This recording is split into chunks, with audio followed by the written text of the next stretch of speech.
Listen to me. If there was a wise man who would ever think of this, they would say in order to be superior to the man, you've got to be the man. For I am the man himself.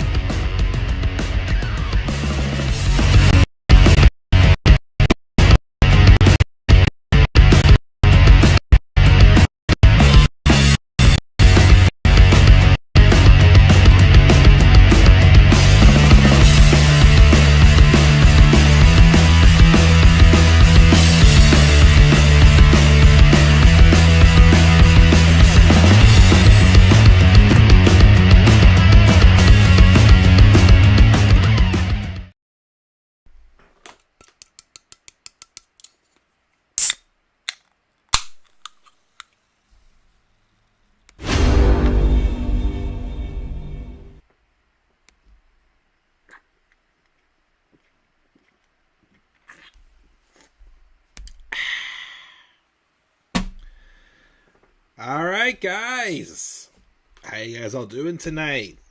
It's into the evening on Thursday night, and we are here live on YouTube. This is the Club of the Man 1993, and this is my WWE Monday Night Raw review from the June 9th, 2025 edition of Raw this past Monday night, and it took place in Phoenix, Arizona. We had a lot happen on this episode of Raw. We had the main event with Mr. Oh, sorry, gotta say the whole phrase there. 4 letters, 1 word, yeet! Jey Uso, the World Heavyweight Champion, defending against the Ring General, Gunther. Gunther. We also had an appearance from the undisputed WWE Champion, Mr. John Cena. We also had, what else did we have on the show? Oh yeah, we heard for the first time since his return at Money in the Bank, Mr. R-Truth, or should I say, Mr. Ron Killings. We also heard from the man, the new Women's Intercontinental Champion. Had to find a PNG image of her with the actual championship, Becky Lynch. Oh yeah, and we also got the return of Mr. Stephanie Nicole Garcia Colas, also known as Nikki Bella. You can look, but you can't touch. Yeah. So overall, I gotta be honest, I really did enjoy this show, except for the last 2 things that happened on this show. Well, one of them, I still don't like the outcome, but I'm not as hot about it as I was from Monday night. The thing before that, though, oh gosh, we're going to talk about that. And I also have to do a turn alert, too, about it, too. Oh, man, it's going to be a long night. It's going to be a long night. Hopefully we won't be going into some Bree mode sometime soon. Hope to God not. Please don't. No offense, Bree. But I don't want to hear that song. I don't want to hear that song. Please don't. Please don't. We already have lies being said, unfortunately, in my opinion, by your one twin. And, oh, man. Oh, gosh. Okay. This is a channel of hate. This is a channel of opinions. This is a channel of conversation. This is a civilized channel. We're cool here, right? Okay? Good. We're going to roll and talk about this episode of Raw. Again, a lot happened on the show. We have a lot coming up here at WWE. Again, we have, well, in wrestling in general, we have the next pay-per-view, Night of Champions, June 28th. That's in Saudi Arabia. I will not be watching that show, unfortunately, that day, because that is the day my cousin is getting married. So I will not get to watch it until the following day. Of course, also forgot to mention, we do have the King and Queen of the Ring tournaments that have begun. We will talk about those as well. And we also then have, well, I still gotta check out what happened on Dynamite this week for AEW. I'm considering still watching AEW All In. I'm not going to lie, though, my interest isn't really that high for it right now, though. But definitely Saturday night's main event. And, of course, there is Evolution coming up as well in July. So, I do plan on, hopefully soon, getting a Night of Champions card done. It's not as hard for me to put together as it is for Money in the Bank. Shortly after that, I will do Evolution for a match card there. And then maybe after Night of Champions, I'll do the SummerSlam card. Because I don't want to wait till Evolution to do the SummerSlam card. Because that's going to be too late. That's one that does have to get out there sooner rather than later. Especially this being the first 2-night SummerSlam this year, for sure. So yeah, a lot coming up. Oh yeah, and also don't forget, we also have Clash in Paris at the end of August as well. So like I said, a lot of wrestling. It's going to be a busy month, depending on, of course, which promotions you guys watch for sure. Also, TNA is coming to Pittsburgh next Friday and Saturday. It will be taking place at the UPMC Event Center on the campus of Robert Morris University. That's my alumni. That's where I went to college. Unfortunately, though, I'm not going to be able to attend. For those who were wondering, I am not going to be able to attend TNA. That is the week. Next weekend, my son is getting baptized. So I have a lot going on, so I will not be able to attend that weekend. But anyways, I've talked about a bunch of random things. Let's just finally get to the Raw review. But first, actually, as always, we have to check our live chat. As we got our good friend Tyler here in the live chat. Why did WWE give the belt back to Gunther with no cash-in or a Goldberg return? We will definitely address that at the end of the episode, and my thoughts on that. Then he says hello. Hi. Why is CM Punk getting a title shot when he is a Raw wrestler? I can forgive it. Technically, really, John Cena really isn't assigned to SmackDown officially. So I'm not going to be opposed to it. I get it, but it's a dream match. Although I wish it wasn't happening in Saudi Arabia, to be 100% honest. I wish it would have saved it for SummerSlam. But, we'll get to that. And too much of Liv on the show. I'd rather see Liv, though, than a certain other person. Someone she's probably going to be fighting at Evolution. Sorry, just saying. But, thank you for your thoughts as always in the live chat, Tyler. And we will get rolling from there as well. Hopefully more people do join. Hopefully the stream stays good. Because I still got, of course, to do my turn alert for Nikki Bella. Because if she's back for an official, brief run, then the last time she had an actual run, she was a heel. So she's a face now. So I will talk about that in a turn alert as well. But let's talk about the show. Let's roll it and not waste it. We got a lot to get to on the show. So, the show opens up with the undisputed WWE Champion John Cena. Which, by the way, is going to have to be spaced out for sure because of, bills and whatnot. I am very tempted because I used to have a John Cena shirt. I don't anymore because I did give it to one of my nephews to wear as a costume on Halloween one year and I never got it back, but he can keep it. It wasn't one of the ones I really wanted anyways. But I am tempted to get a John Cena attire before he retires. The shirt, the hat, and the towel. I feel like I gotta get one. At least one, set. I don't know which color to get, though. So, if you guys have a preference, let me know of which color shirt or which of his t-shirts I should get with the hat and the towel. I gotta do one. That'd be a pretty cool unboxing video, by the way. Or revealing shirt, by the way. Whichever one. Unboxing, t-shirt reveal, whatever you want to call it. Throw it out there. But anyways, we got John Cena who comes out. And he says the crowd teaches him something every time they open their mouths. And what they taught him Money in the Bank is that truth is a lie. They opened their mouths and wasted their energy cheering for a sideshow comedian whose greatest achievement is pretending to be him and thought they did something good. Referring to, of course, R-Truth costing him the tag match at Money in the Bank. This provokes, of course, the crowd to chant, "We want truth." And he asks if they think that actually accomplished anything. And then calls the crowd spineless keyboard warriors and ignorant armchair activists with no real power to change anything. Oh, you don't like that?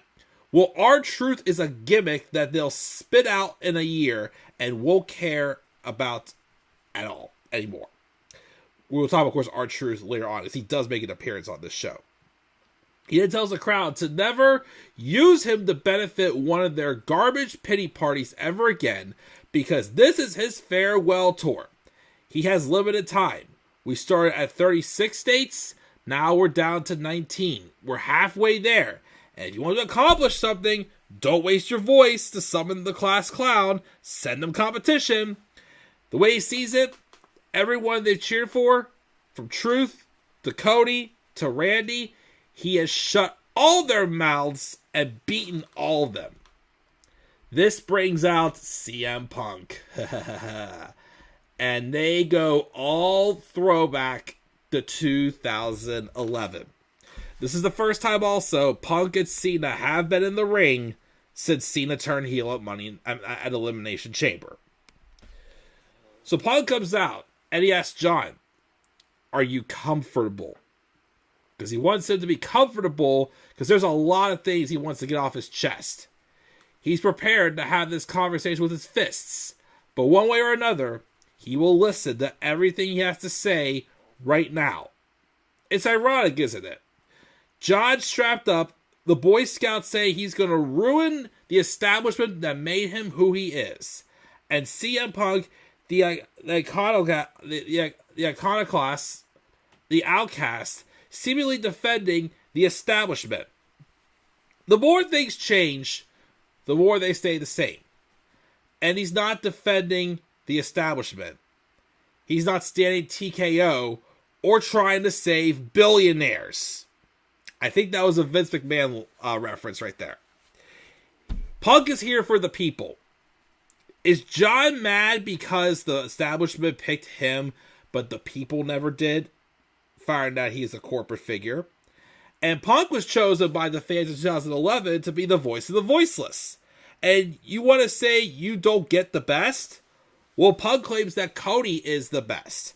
And he only wins through subterfuge, or basically he only wins through cheating. You want to brown nose the final boss? These people are his boss. And it's his job to give them what they want. Give it to me, give it to me, give me what I want. And if they want the truth, they're going to get Ron Killings. Love that smoothness right there.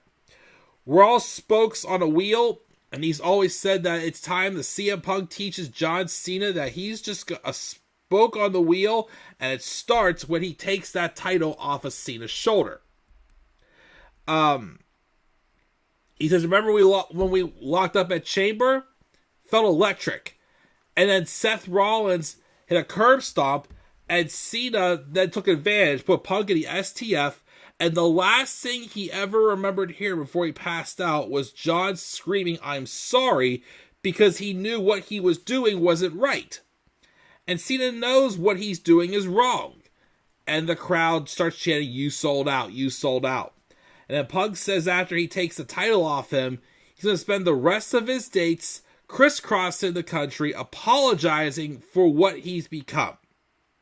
That belt has corrupted Cena, and Punk knows because it turned him into a monster when he held it in 2012, referring to when he turned heel during his 434-day title reign. And when he came back, one of his goals wasn't to win the title, because he wasn't sure what would happen if he held it again. But now he sees that he has to become a monster to stop the monster. To guys like John Cena and Seth Rollins, it's a chip that means power and control. But to Punk, it belongs to the people. And we get the Let's Go Cena CM Punk chants before they have a long stare down. And Punk continues to say, by his count, after tonight, John will have 18 days left. And out of what little respect he has for John, he'll let him pick which of those dates Punk takes that title off of him. And if he's the man he thinks he is, if he's more Red Sox than Yankees, again, call back to 2011, that will be tonight right here in Phoenix. And then finally, John talks and says, you want the match? Let's do it. But not tonight. For a match like this, you'll have to follow him to Saudi Arabia and do it at Night of Champions, which the match was made official, but kind of interesting because we have heard CM Punk mention before that he refuses to do the Saudi Arabia Blood Money shows, literally calling them Blood Money. So will the match actually happen? We'll have to wait and see. Maybe it is a way to postpone it, or to tease it, and then postpone it and add another layer to the story until SummerSlam. Because I still think the match to do at SummerSlam is Cena and Punk, if I'm being honest.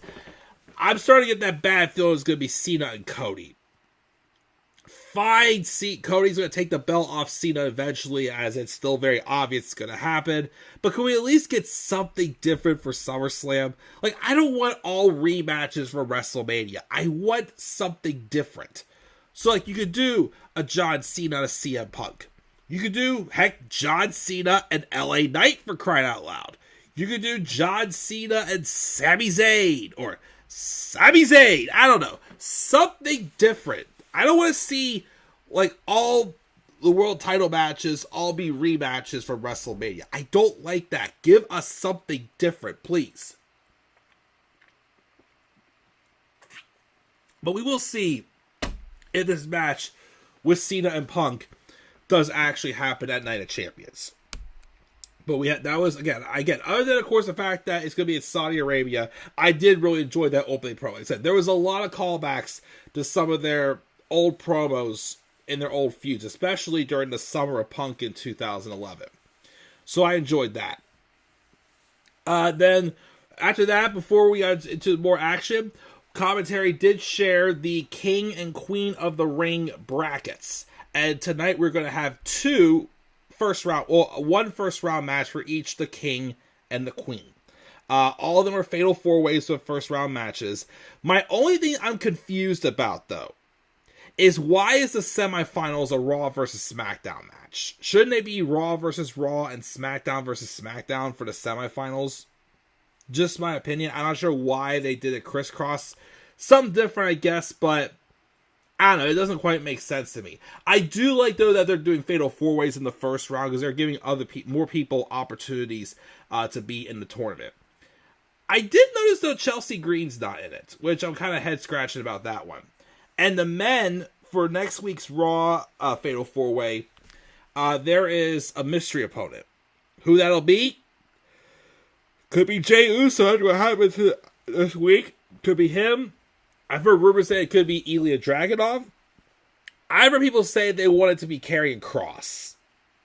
But I kind of have my mind made up who's going to win. Who's going to win both for the King and the Queen for the Raw and SmackDown representatives for the finals at Night of Champions. We'll get to those matches, of course, in a second. First, though, we had a match between AJ Styles and Chad Gable. Good match. I don't think we've seen these two wrestle for a while. I think they did wrestle in 2016 or 17 or something like that, I think, when Gable answered an open challenge saying that he was once from Dayton or something like that. I don't think they've fought since, but good match. Chad Gable sadly lost because he can't beat anyone unless he's wearing that luchador mask, but, whatever. So that was a nice little match there to kind of, fill up some time.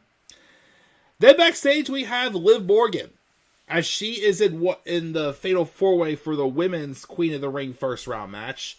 And one of her opponents is kind of her little nemesis, Roxanne Perez, who is obviously, not that Nikki Bella spoiled it, obviously trying to get with Dom on behalf of Finn. And she offered Dom some chicken nuggets. And I'm not going to lie, ever since that segment, she had that big plate full of chicken nuggets. I really wanted some chicken nuggets now. I had some chicken wings the other night at trivia, but now I really, really, really want some chicken nuggets. Hopefully I'll get some chicken nuggets soon, a big plate full as well, too. Hopefully, we'll have to wait and see. But, so Roxanne came up to Liv while Liv was warming up in Gorilla. And Liv shushed her and told her she's going to win Queen of the Ring. And Roxanne says they should work together so Judgment Day has someone in the tournament. And then Liv shoots her down, and then Roxanne says, well then, may the best woman win. And Liv goes, oh yeah, I know, I will. So it's the two of them, and then also Kairi Sane and Rhea Ripley are all in the match. Match was pretty good. Of course, the main story was focused mostly around Roxanne and Liv teasing, working together at times. But obviously, again, there's more to this, as we believe that Roxanne, again, is still trying to steal Dominic Mysterio from Liv Morgan. And that's kind of one of Finn Balor's undercover plans to get back at Dom. Eventually, it's going to happen.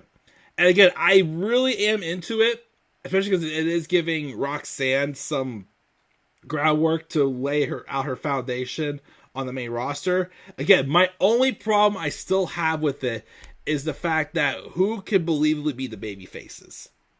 Because we have Dom, who, although yes, has gotten the respect, people are still going to boo Dom.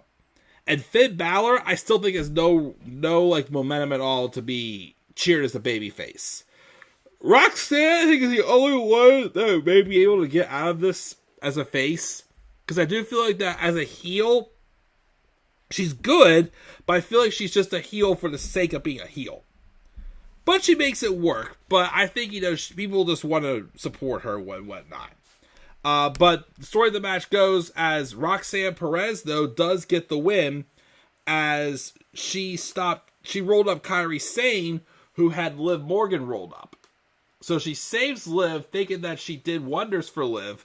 But now Liv is even more pissed off. We'll get to that in a second. But Roxanne Perez does win.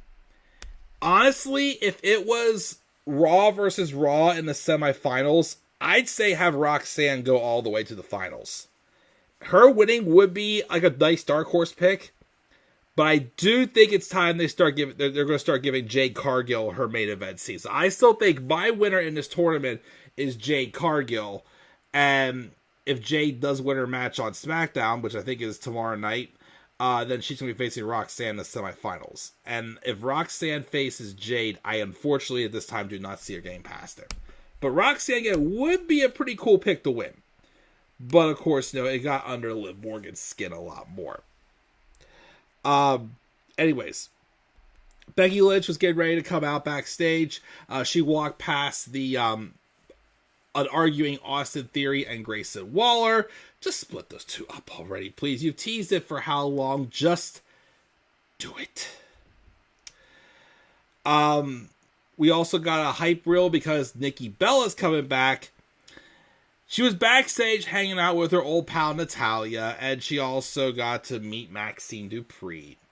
And as she's walking away from them, though, she runs into Io Sky, who's comforting Kairi Sane after her loss. And then Nikki, who apparently has never met Io Sky, even though I'm pretty sure Io's been in Rumbles and other things that Nikki's been a part of. Random. But she introduces herself, and Io expressed her admiration for her, and also says that Nikki Bella paved the way for her.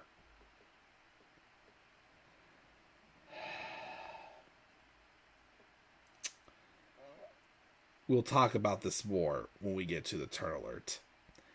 And, of course, maybe a little bit in the promo she cut later on in the show. But, oh God. Nikki Bella was the one who paved the way for Io Sky. You two are a completely different story. There's no way a diva like Nikki Bella, who is a successful reality TV show, but is super overrated, super overhyped in the wrestling community. Let me just get that out there right now and say that. I'm sorry. Every time they bring Nikki Bella around, or any of the Bella twins, and they act like they're one of the true greats, I'm sorry. I have nothing against them personally. They're not as big of a hype as they make it seem like they are. I am sorry they are not. But just to get that early start. But yeah, just the fact that Io Sky said that, I'm like, it's not true at all. That's not true at all. But Like, had like someone like Chelsea Green say that instead, I probably would have bought it more. But Io, no. But anyway, so she's still just chilling backstage. She's going to speak later. Becky Lynch comes out as, of course, a new women's... What? I thought I was sorry. But Becky Lynch came out with a new women's IC title. And she starts gloating about her victory on Saturday. But she was not happy with how Lyra Valkyria treated her after the match. So she tells Lyra to come out and do it proper. Lyra comes out, and I'm not even joking. Like I said, Lyra's still finding her groove as a character.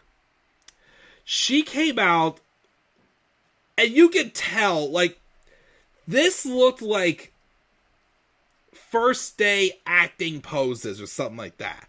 She's like, it looked too forced. It didn't look realistic. It looked like she was pretending. But she comes out, obviously wanting to rip Becky Lynch apart. And then off the distraction, though, and it looked like, though, her and Lyra were on the same page. But Bayley comes from behind and attacks Becky Lynch, who is the one who, of course, rode her out of the WrestleMania women's tag match and got her revenge, but Becky runs off. But again, it looked like Lyra and Bayley weren't really on the same page, and that Lyra wasn't expecting this. Also, I just gotta say it, Bayley not only dyed her hair purple, it's the same color purple as when Sasha Banks had hers purple. Just wanted to mention that. But, it looks like they're set up for a triple threat. Probably will save it till Evolution, which I'm totally cool with. I think that would be great. Do the triple threat at Evolution, and then do Becky versus Bayley at SummerSlam. You can keep the IC title involved with it. Maybe, again, I don't know if Becky will retain after the triple threat, but I love it. Like I said, this is a feud based off of the story that Bayley needed to get herself going as a babyface. To heat her up. Because again, ever since she beat Io for the title of WrestleMania 40, she's been ice cold. Ice cold. Has no really much of a story going into her being a babyface again. But this is finally going to help her with that. Like, this is the feud they should have had with her and Bianca last year. Because when they were teasing that, I'm like, this is interesting. And they didn't go with it, and now it's a far memory now, I guess. I don't know. Maybe they'll do it when Bianca turns heel. Hopefully sometime this year. So we have that there as well. And unfortunately, though, Bayley's return got overshadowed. Because while commentary started to talk about something else, out comes a hooded figure onto the desk. And it's R-Truth. And he has a microphone in hand. And the first thing he says us, not to let anyone tell us that we don't matter. This is probably, if I'm being honest, my favorite part of this episode. Their voice doesn't, don't let anyone tell you also that their voice don't matter. Because they heard. They listened. And they felt and they understood. And he is back because of the crowd. We want truth, and you got it. R-Truth is back for all of us, and for himself too. Not only did they bring truth back, but they got him too. Which I'm like, what? Wait a minute.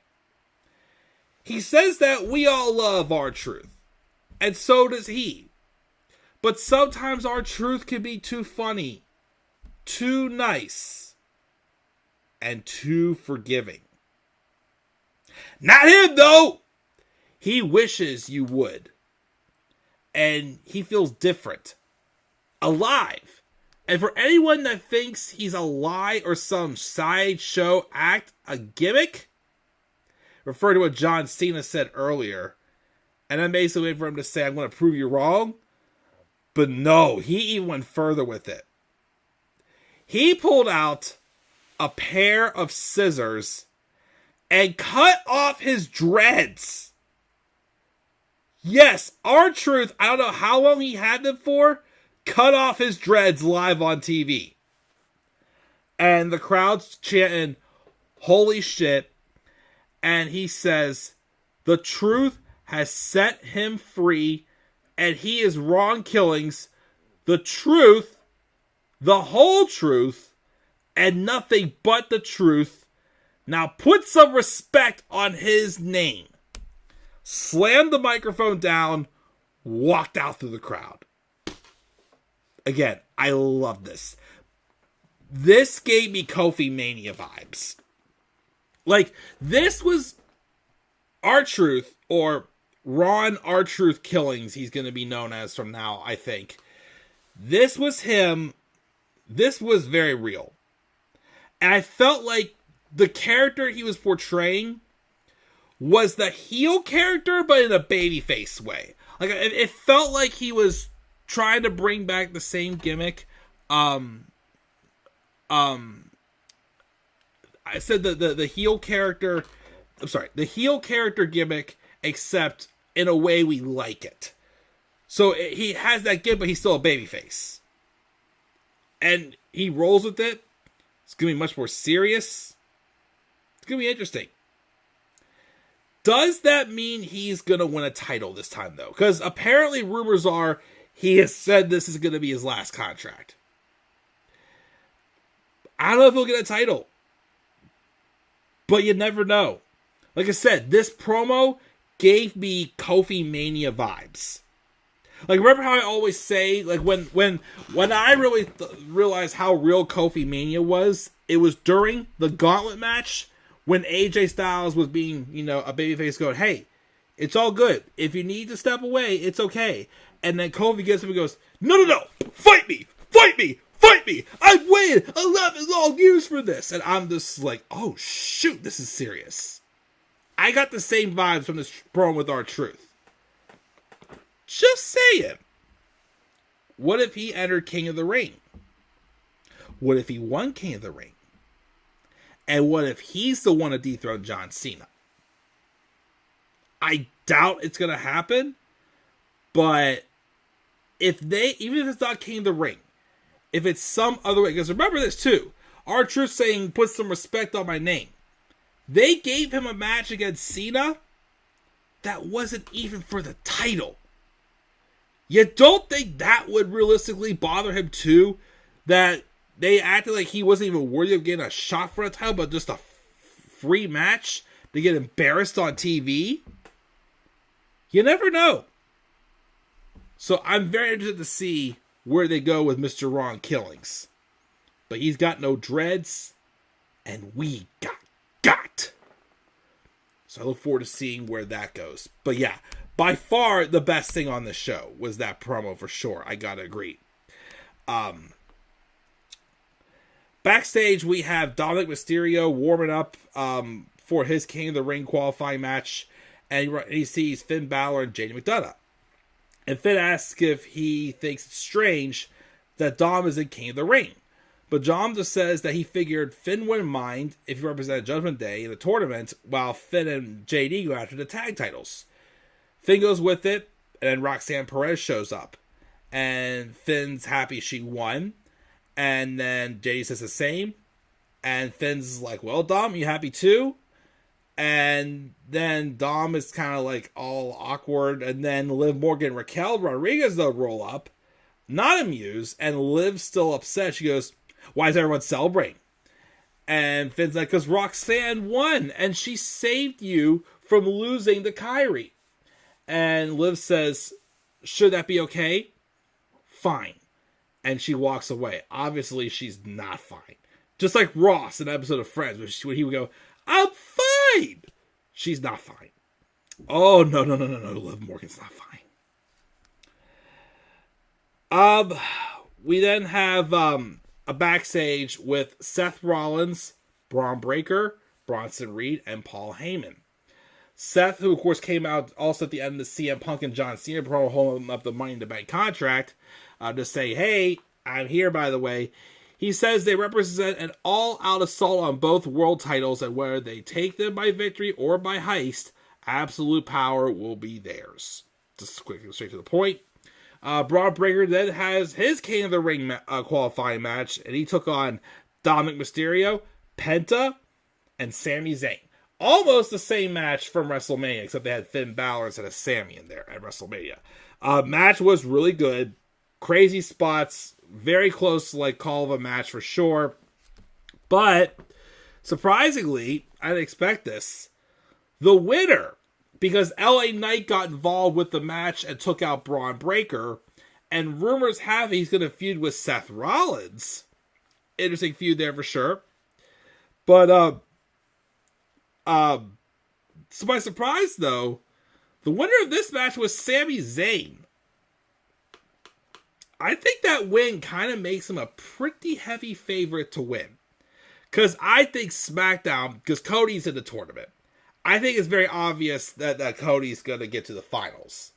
I don't like the idea of having Cody Rhodes win King of the Ring to fight John Cena again. That doesn't need to be the case. Plus also, Cody pinned Cena at Money in the Bank. So he doesn't need to win this. I keep getting these vibes that Triple H does want to put the world title on Sami. And I feel like him winning King of the Ring could be that step. So I think Sami became an instant favorite to win this tournament with this win this week. But an excellent match. Sami Zayn does win. AJ Styles was backstage. And he says he can't enjoy tonight because he can't stop thinking about what happened last week. Chad Gable was one of the best in the business. But Seth Rollins had Paul Heyman come and threaten him. And just they are still running their mouth. And if you disrespect AJ Styles, he's going to punch you in the mouth. And if you don't believe him, just ask Chad Gable. And on second thought, he's going to go tell him himself, which we never saw him again after that. I'm still thinking AJ Styles is going to fight Dominic Mysterio at Night of Champions. They've been teasing that match for a while. But maybe he'll get involved with Seth Rollins and company with that stable and be with the babyfaces. I don't know. We'll have to wait and see though about that. But so we have that. We then have New Day chatting with Grayson Waller. When Kathy Kelly interviews them, basically they're saying they're not going to defend the championships, whatever they care about, whatever they care and whatnot, blah blah blah. We also get a hype reel for Asuka, who will be returning next week, and she will be in the first round of the Queen of the Ring tournament as well.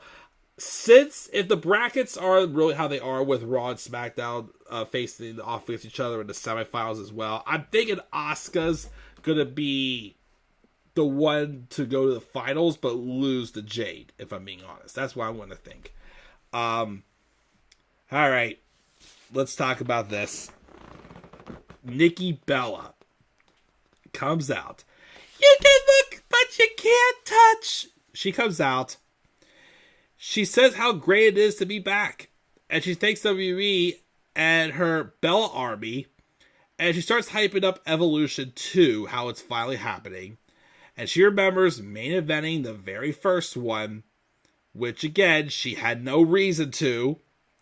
And it's been incredible to see the women's division grow since then. And she lists a bunch of talent, including her botching Stephanie Vaquer's name, calling her Stephanie Vaquay. How dare you, Nikki? And then she says, on behalf of the women in the past, which why does she get that honor of speaking for them? She says she's so proud of where the division is right now. Which again, you're basing this big special guest for Evolution being Nikki Bella. Again, it's just... Well, first, to finish the segment, Liv Morgan then charged out in the middle of the promo. She's all mad and says, Nikki, you didn't mention me. Nikki says, relax, it wasn't intentional. But Liv yells at her for being the most talented woman in the division. She was world champion all last year, and she breaks records as a tag team champion. Nikki is lucky she wasn't around when she was active because she would have beaten her too.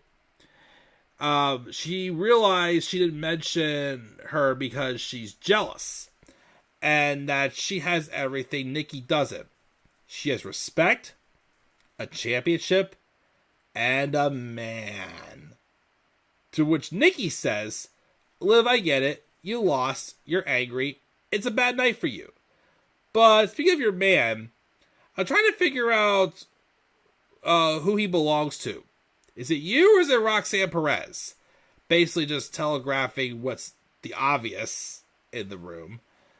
But then she asks if Liv could do a favor and congratulate Roxanne for taking her shot tonight. And her man as well. To which Liv says she can say whatever she wants because she's a champion. And all Nikki will ever be is a reality show diva. Kind of true. I'm sorry. Nikki turns and goes to leave. But then she goes back to lay out Liv, but instead Liv gets her with the oblivion that ends the segment. She tells her this is her division and throws her hat at her and leaves. So, one or two things is about to happen here. Either we're getting Nikki Bella versus Liv Morgan one-on-one at Evolution, or we're getting the Bella Twins versus Liv and Raquel at Evolution for the women's tag titles.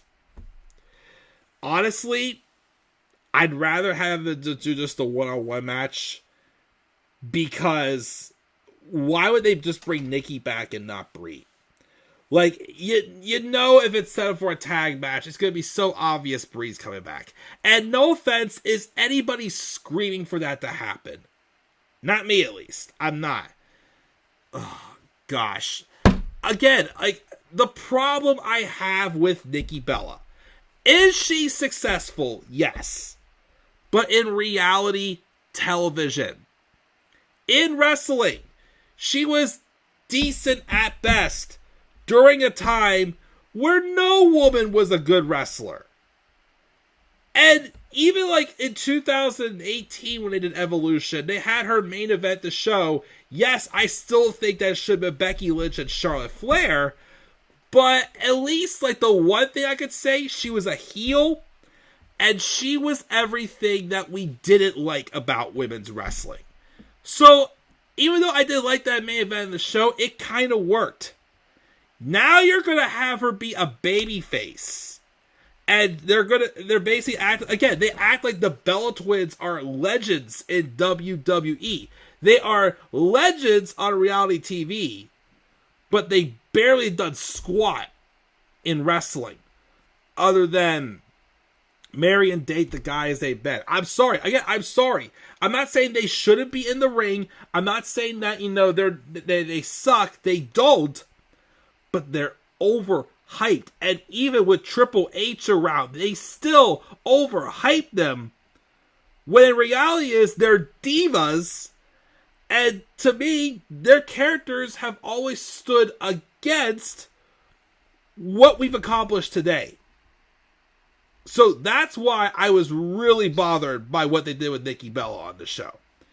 Because again, she is not a trailblazer. She is not a Trish Stratus. She's not a Lita. She's not a Becky Lynch. She's not a Charlotte Flair. She's not an Io Sky. She's not the one inspiring Io Sky. Like I said earlier, had it been someone like a Chelsea Green, or if she was still around, like a Mandy Rose, or someone who, is good at what they do, but is definitely more on, the diva side. They're not the best in the ring, but they're there for the sex appeal. If I'm being honest, I'm going to say this. I really think you can put Nikki Bella or Brie Bella, label them as a celebrity star wrestling, and it'd be no different. Because again, their fortune and fame truly come off of what they've done in reality television. In the ring again, they are basically a big fish in a small pond. Were they better than most of the women's wrestlers during their time? Yes. But that's still saying something. They are not a big reason for women's wrestling. They're a big reason for reality television. Again, I'm sorry. Like I said, I just don't think they are as big of a deal in wrestling as they make it seem like it. But again, that's just my opinion. You can feel free to agree or disagree. But that's just what I truly think. Alright, main event time. By the way, how is the stream going? Am I freezing up at all? Or, I don't know. It looks like it might be a little bit. Who knows? Let me try to pull it up from my phone really quick. Just because. Oh, yeah. And before, I thought my wife said something. She said, be nice to EO. Which, I just thought it was weird that she gave EO Sky credit for... Oh, I see. Okay. Yeah. All right. I'm okay with the stream. Okay, cool. Anyways, I do see Robbie One Kenobi's in the live chat. I will definitely look forward to reading his comments as well very shortly. But main event time. It was main event Jey Uso taking on Gunther.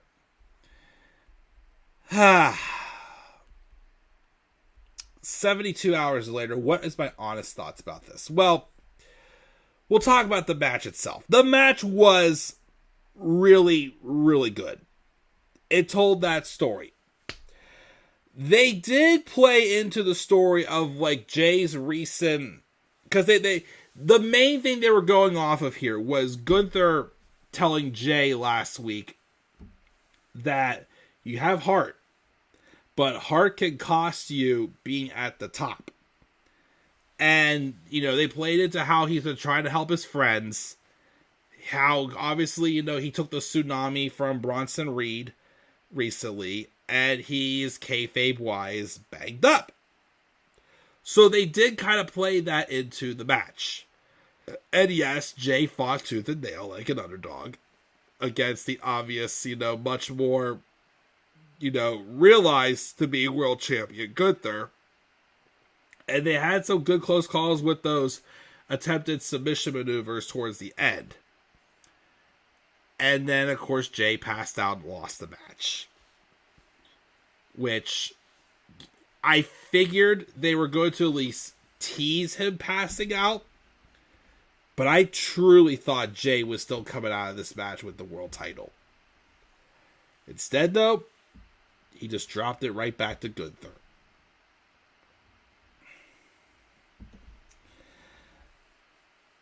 It's 72 hours later. If it would have been Monday night when I did doing the review, I would have been up here fuming and pissed off. And look, I get where they're going with this direction. Jay is probably going to realize Gunther was right, and that, sometimes being nice is going to cost you. And he's going to have a little more of a darker, serious persona. Yes, I get it. He's had a lot of hate on the internet. I emphasize internet because in the crowd, he still has the hottest entrance. Everyone is yeeting all over the place. People still love Jey Uso. And I get that, some people feel like, being nice isn't going to be the right way to go. But we've done that story how many times? Like, I'm sorry, if Jey Uso was going to drop the world title, which I knew he probably was going to have it for super long, why couldn't it have been like a different story? Because I guess the part that bothers me, and it's nothing against Gunther. I like Gunther. I do believe that, Gunther is meant to be in the main event. I can believe we see him being a multiple-time world champion. I can believe it, yes. It's just him winning how he did. And really not setting up for anything down the line right now. I could be overthinking it. It's kind of like, okay, what was the point of giving Jay the title anyway? Because the story they're telling there is Jay, obviously, it's bothering him that people always thought that Jay's days as champion were numbered. It's like, okay, prove them wrong then. Take out, the ones that would beat you, then it'll look like a fluke. You did it. Whenever he's probably going to start slowly, getting a little bit more edgier. And being a lot more serious. It's just, why do we always have to tell that story? Like I said before, if they were going to have him drop the title, at least give it to someone new. Just dropping it back to Gunther like he did kind of made it look like it was a fluke.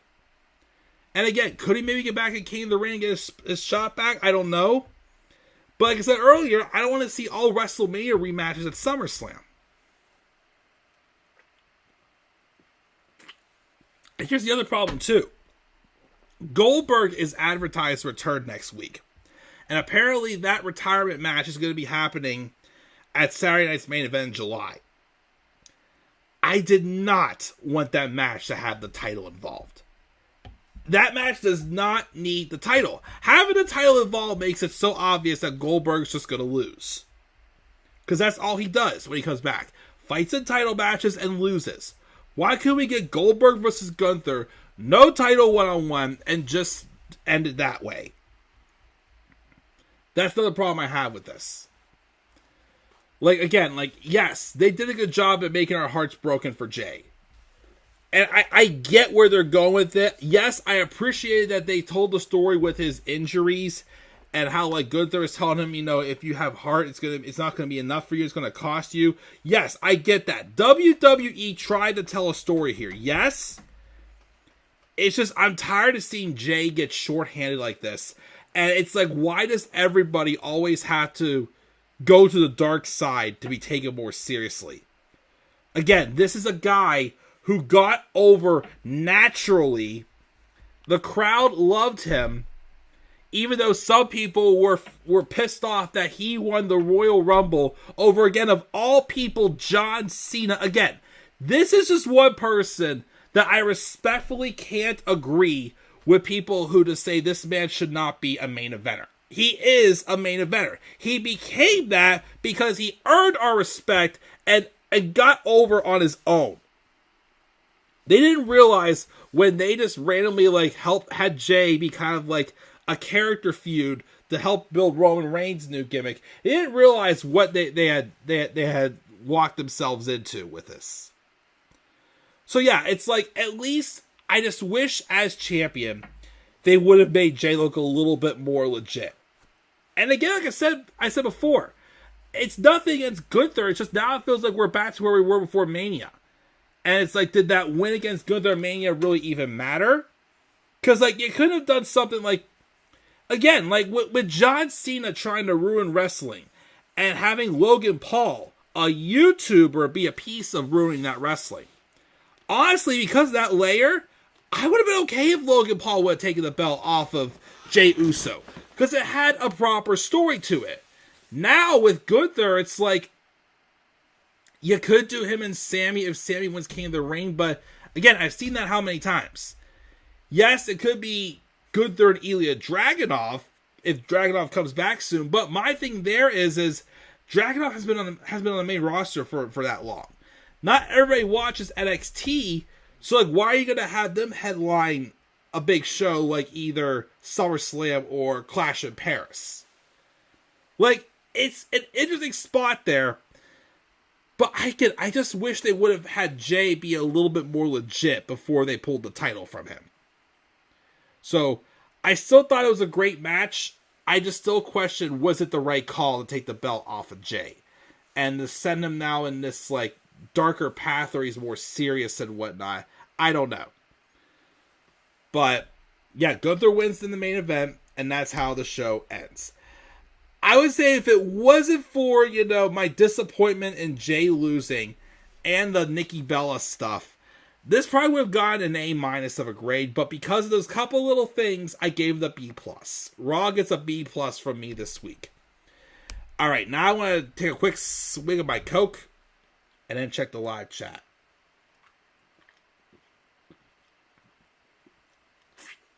Let's see what we got here.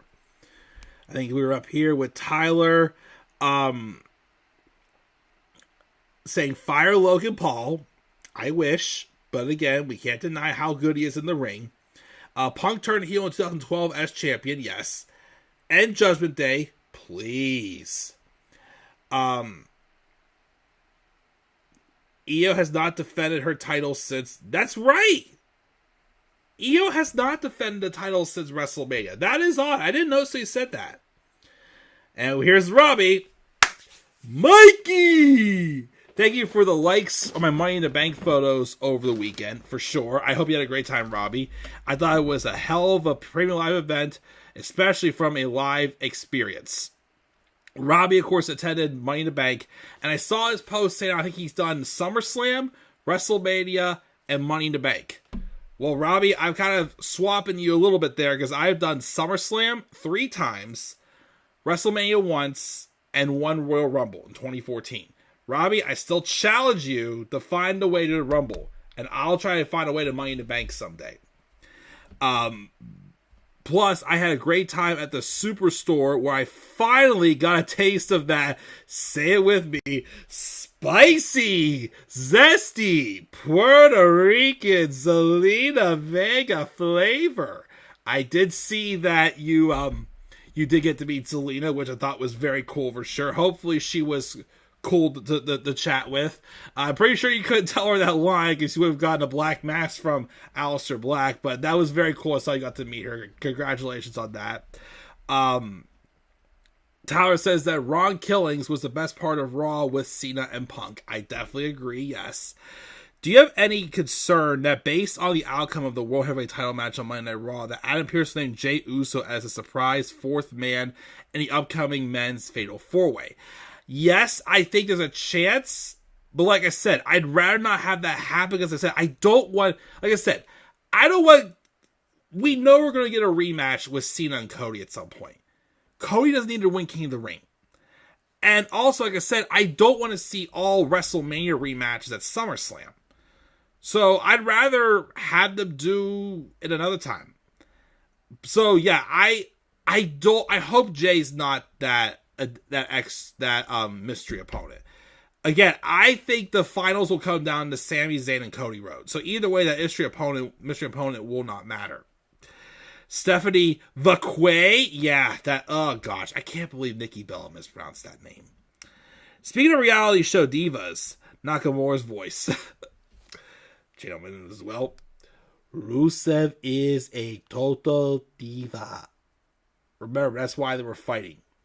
Because Nakamura thought Rusev was nothing but a total diva. Time of the main event was a letdown. Like I said, other than, the result, I thought the main event was really good. This is like WWE giving Brock the Universal title back in 2019. I wouldn't say it was that bad because they at least they protected Jay through his storyline injuries. I'll give them that. They didn't even protect Kofi at all in that. I agree with you. My experience in Jay's entrance live in Money in the Bank was just awesome. No lie, though, I was a little tired after all the yeeting I did during it. Oh, man. So, my buddy Joe, he went to the Raw in Cleveland after Rumble because he likes to go up to Cleveland a lot. It's only a 2-hour drive from here. And he said he must have yeeted for like 14 straight minutes. So, probably was the case for you as well, Robbie. And he says, Zelina's very nice, and ironically, Aleister Black did photo ops at the Superstore that same Saturday before Zelina. Oh, that would have been cool to meet him as well. I almost got to meet him back in 2020, I believe it was, when I went to an NXT event before the pandemic. Because my cousin, whose boyfriend at the time was a big wrestling fan, I went with them. He liked to kind of know where to chill at to see the superstars. But I had to get going, but that would have been cool for sure. Archer's attorney on Money in the Bank was definitely not on my bingo card. What a lot of reaction by myself and the crowd as well. I definitely am not going to doubt that at all, Robbie. I'm pretty sure it was awesome. Which other SummerSlams have you attended besides... Actually, no, I'm sorry. It's 2 SummerSlams I've attended. Wait. Yeah, 2015's... I'm sorry, it's only 2. 2015's, and I went last minute in 2023 in Detroit. I went with Ashley and 2 of my nephews. I'm sorry, it was 2 SummerSlams, not 3, just 2 of them.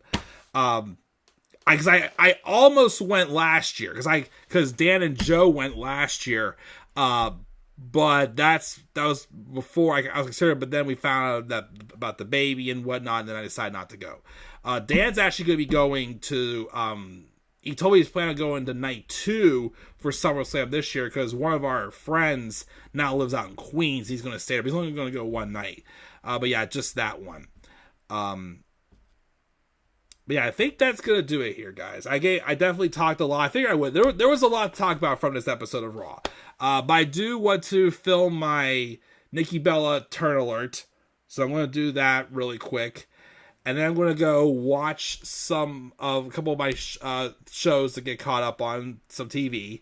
And yeah, just an update also. I did finish editing the audio for 2023's best and worst matches as well. So I just have to edit 2024's audio, and then I'll start putting, the effects and everything on them. So hopefully, like I said, this summer you'll start seeing those videos coming out, guys, as well. And maybe a few other things I'll do as well, since that me getting to besides me getting to like a certain point in those, I reward myself a couple other different video let's plays and whatnot. So yeah, definitely gonna get the war content pumping out here as well, guys.